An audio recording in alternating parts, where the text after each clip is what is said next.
Good morning friends, welcome back to my YouTube channel Medical Classes by Dr. Srinidhi Kumar Acharya. Please don't forget to subscribe to my channel and also please give your valuable comments. You can also visit the playlist. In the playlist, I have provided almost all the topics in a very systematic order. I hope you will make use of it. Thank you very much. So in the last class we have been discussing about the DMD. In the last two classes we have seen the basic information, then we have seen the genetic etiology and pathology. Today we will discuss about clinical symptoms of a DMD or muscular dystrophy. Now usually the muscular dystrophy infants when they are born, usually in the infantile period, neonatal period and even the early childhood period, they are rarely symptomatic. They are rarely symptomatic at the time of the birth. At the time of the birth, except some of the congenital myopathies, it is very difficult to identify. Okay, sometimes some of the babies may be mildly hypotonic, but we have got a lot of causes for the myotonia, that means hypotonia. So it's quite difficult to assess. Now what happens is early motor skills like rolling over, sitting, standing with support, they are actually achieved in the normal age. Age appropriate achievement will be there and may be delayed at times, but otherwise in maximum number of cases these early motor skills, because DMD is basically a problem related to proximal muscles. So definitely child will have the problem in the gross motor skill. Gross motor skill is always because of proximal muscle mass. Okay, gross motor skills are achieved by the proximal muscle. So if the proximal muscle weakness is there, child should have some problem in attaining these gross motor milestones. But in case of muscular dystrophies, it is very rare to see such a delay. Okay, poor head control may be the first symptom. If you are very keen about that and if you have got genetic history, family history and all, and a strong suspicion is there, then poor head control may be one of the symptom. Now facial shape is not characteristic, so you don't have any change in the facial shape, so it is looking normal. Okay, usually walking also start by 1 year. So walking is also because of the gross motor movement and that is also achieved by 1 year. But by 2 years usually the hip girdle weakness may be seen. So even baby start walking by 1 year, so again you are left unnoticing this problem. And if it is a case of hip girdle weakness, then by age of 2 years, when the child start jumping and all those things, so then there may be some problem may be identified if you are very sensitive. Then toddlers may achieve the lordosis posture. Lordotic posture may be achieved by the toddler after in 3 years and 4 years while standing to compensate the gluteal muscle weakness. Now because of the gluteal muscle weakness there will be lordosis. So this can be identified. Now an early Grover sign may be evident by 3 years. After 3 years Grover sign can be identified, but it is fully expressed only after 5 years. Grover sign means standing by climbing. Everything is because of the proximal muscle weakness. Child is not able to overcome the gravity because proximal muscles which is related for the standing and sitting and standing, so they are get affected. So child use the upper limb muscle to compensate this loss. So it use the upper limb muscles or upper limb to replace the gluteal muscles. Gluteal muscles and the proximal muscles of the lower limb is already get dystrophied. So therefore now it will take help of the proximal muscles of the upper limb. Therefore it gives the impression that child is standing by climbing. This sign is called as Grover sign. So it is usually identified by 5 years. So this is referred as a standing by climbing, and distal muscles of the upper limb are used. Distal muscles or proximal muscles of the upper limbs are used as a substitute for the weakened gluteal or hip muscle to get away from the gravity while standing. So there will be waddling gait. One more important thing is waddling gait. The waddling gait is again because of the pelvic instability. The hip muscles are undergone dystrophies, gluteal muscles are undergone dystrophies. Now what happens? The child will get into a waddling gait. That is, he is shifting the weight from one leg to another leg while he is walking. So this is usually called as waddling gait, or it is also called as Trendelenburg gait. Trendelenburg gait. So he's just like a duck. He's transferring his weight from one leg to another leg. And the child can develop the waddling gait, lordosis, maybe Trendelenburg gait or Trendelenburg gait. And by this time, the patient or parents, parents start giving history of frequent falling while walking. This is the time actually when he developed this Trendelenburg and waddling gait, etc. So parents usually say, sir, he used to frequently fall while walking. After walking for few distance, he will used to fall. So this history is available. This is the first time you are getting some clue actually, if you are totally unaware of the situation. Now, length of the time that patient remains ambulatory varies a lot. Sometimes the patient is confined to the wheelchair by 7 years itself. See, when he is not able to walk, the only option is you have to give the walkers, and if it is not possible, then you have to ambulate the patient. Patient is now confined to the wheelchair.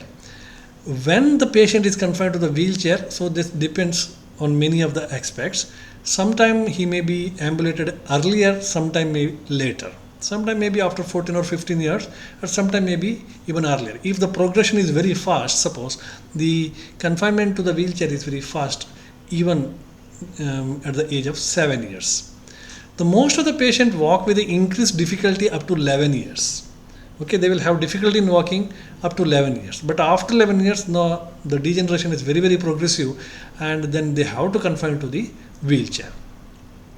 Now suppose during this period, if you go for certain surgeries like orthopedic intervention, some physiotherapy, some minor surgeries like Achilles tendon lengthening, so this can postpone the ambulation to some extent, but it cannot prevent it.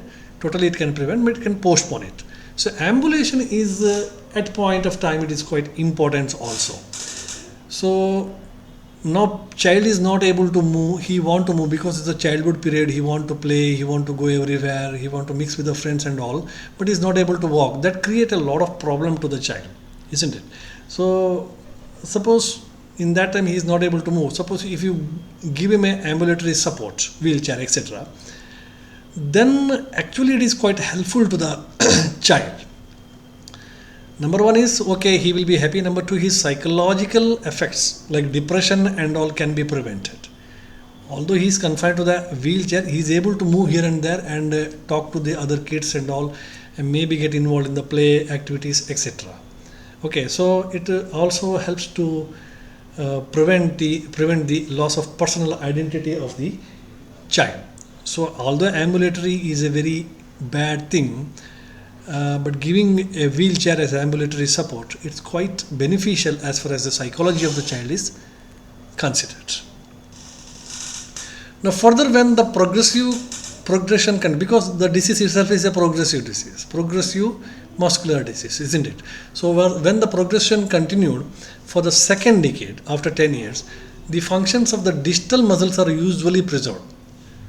Usually up to first decade, the distal muscles are not much affected and they're preserved. Child is able to do all the distal muscle activity, for example buttoning, eating, combing, so then putting the shirts, then playing with the computer board and holding the pen, etc. So these are distal muscle actions. So there is no much involvement of the distal muscles in muscular dystrophy.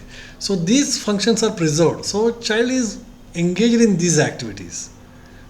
So now respiratory muscle involvement is identified by the mild cough. Sometimes the proximal muscles which are present in the chest area, respiratory muscles, etc., they may be also affected. Definitely they will go be affected in one or the other day. But when they affected, the symptoms like mild cough, recurrent respiratory tract infection may start. And there is also decreased respiratory reserve. Child is not able to expand the chest. Now there will be pharyngeal muscle weakness at times. As further it progresses, there is involvement of the pharyngeal muscles, and there may be, when the pharyngeal muscles are involved, there may be symptoms like regurgitation, aspiration, etc. can be seen. And there will be also change in the voice because of the laryngeal muscles. So there are so many muscles like of the laryngeal muscles are essential for the production of the voice, and when they are get affected, you may have this particular voice quality, change in the voice quality, nasal quality may be there. Now the bladder and stool defecation problems are very rare, because bladder and stool problems, so most of the time they are controlled by the upper motor neuron system, sympathetic activity and parasympathetic activity. So therefore, in a patient of DMD, we don't have much problems related to bladder and stool passing or defecation. Extraocular muscle involvement is also rare. Suppose if it is an embryo diffuse type or this peroneal type, etc., or ocular type, there may be involvement of the ocular muscles. Otherwise, it is rare. Contractures are also quite common in ankles and the knees, hip and elbows. Now, this is a basic problem, and the child is not moving this particular hand. There is no function, so there may be development of the contractures, deformities, okay, especially in the knee joint, elbow joint, and hip joint, etc. Now, because of muscle support is gone, the vertebral column also get imbalanced, and as a result, scoliosis and kyphosis, upward bending, sideward bending, and forward bending, the vertebral column is quite possible. Curvature may be get more exaggerated, and that may lead to kyphosis, scoliosis, etc. Lordosis is already there from the beginning itself. Now, enlargement of the calf muscles, claves, and wasting of the hip muscles, thigh and gluteal muscles will be seen. Yes, these are all the proximal muscles, so definitely the proximal muscles will be get affected. In this case, enlargement is due to infiltration of the fat and proliferation of the collagen tissues. This point we know by this time. That enlargement is called as not the true enlargement of the muscle. That hypertrophy is not a true hypertrophy. It is because of its abnormal hypertrophy. Therefore, it is called as dystrophy. Therefore, it is also called as pseudo hypertrophy. It looks like a hypertrophy, but it is not actually hypertrophy. Hypertrophy means increase in the normal muscle size and shape, or normal muscle size and number. Okay, it's a hyperplasia. It's a normal muscles, their size is increased, their number is increased. Whereas this pseudo hypertrophy is only the muscle bulk is increased, but the cause is infiltration of the fat. So after the cuff, the most common site of involvement is tongue muscles. Okay. Next, tongue muscles are get affected, so child is not able to move the tongue and all those things. And then comes the forearm, then comes the muscles of the arm, etc. But there will be no tongue fasciculation. Fasciculation is because of the lower motor function with the nerve involvement. If it is there, then only the fasciculation will be there. Here, tongue action will is decreased. Child is not able to, that is loss of function of the tongue is there. Child is not able to move the tongue, but fasciculation is absent. Usually reflexes are not lost, I told in the beginning itself, until the disease reaches the severe stage. Now, cardiomyopathy is also one of the very important symptoms. Cardiomyopathy is because I told that in the cardiac muscles also dystrophin muscle is there. Dystrophin protein will be there. So cardiomyopathy is most constant symptom of the disease. Severity of the cardiac muscle involvement is inversely proportional to the degree of muscle weakness. Some patients die due to early involvement of the cardiac muscles while they are still ambulatory. Okay, it depends. So which muscles are affected? Unfortunately, if the cardiac muscles are affected more than the skeletal muscles, so definitely child may be dying very faster. Okay.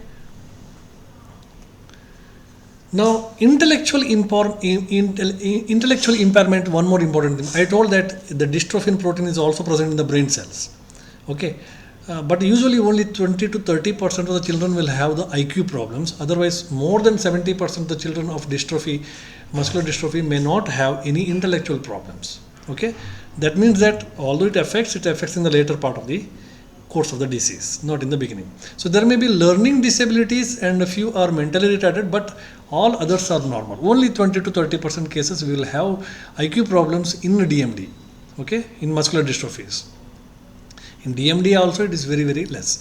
So meanwhile, degenerative process is continuous in the muscle and it is a painless process. Now this is a painless process. Although this much of degeneration is taking place, the pseudo hypertrophy is taking place, everything is taking place, but child will not have any pain. See, in cerebral palsy there will be spasm, etc. is there, spasticity is there, child is having pain actually. But in muscular dystrophy, it's totally a painless process. There is no myalgia, there is no muscle spasm, etc. Death usually occurs at the age of the 18, maybe end of the second decade or in the beginning of the third decade. And most commonly the cause of the death is respiratory failure. cause of the death is when the respiratory muscles are get affected, and the respiration is get affected, and that is the respiratory failure is the most common cause. That also during the deep sleep, because during the deep sleep respiration is decreased to some extent, and that is actually the time most commonly the death occurs during deep sleep. Sometimes because of the repeated infections or aspiration also there may be death. Okay. So next we come to the lab investigation and treatment aspect. So that we'll discuss in the next class. Thank you.